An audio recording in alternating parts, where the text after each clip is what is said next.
لیلۃ القدر میں مخصوص عبادت ثابت نہیں ہے. یہ جو چل رہا ہوتا ہے نا کہ پہلی رکعت میں یہ سورت پڑھیں، پھر یہ سورت پڑھیں، پھر یہ سورت پڑھیں، یہ سب چیزیں غیر ثابت ہیں، بدعت ہیں. ان سے اجتناب کریں. تمام دوائیں بچوں کی پہنچ سے دور رکھیں. تمام بدعتیں اپنی اور بچوں کی پہنچ سے دور رکھیں. تو لیلۃ القدر میں آپ سمپل نماز پڑھیں، زیادہ سے زیادہ دعا مانگیں، اور تسبیحات ہیں، تلاوت ہے، یہ کام کریں. سمجھتے ہو؟ دوسرا، جتھے نہ لگائیں لیلۃ القدر میں. اس کو بھی لوگوں نے ایک شو بنا لیا ہے.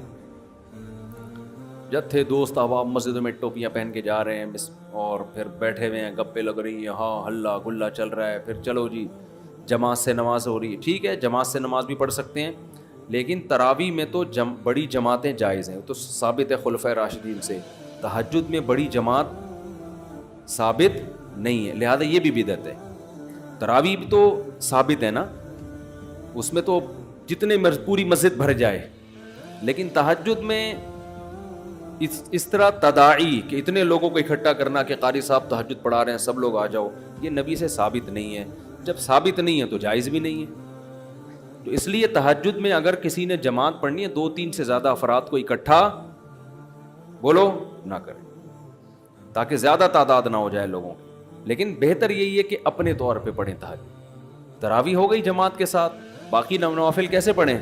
انفرادی میں الگ اللہ سے تعلق بنتا ہے، جماعت میں الگ تعلق بنتا ہے. تو اس میں انفرادی کو فوکس کریں. تو کوئی مخصوص صورتیں پڑھنا، پہلی رکعت میں یہ، دوسری میں یہ بھی بدعت ہے.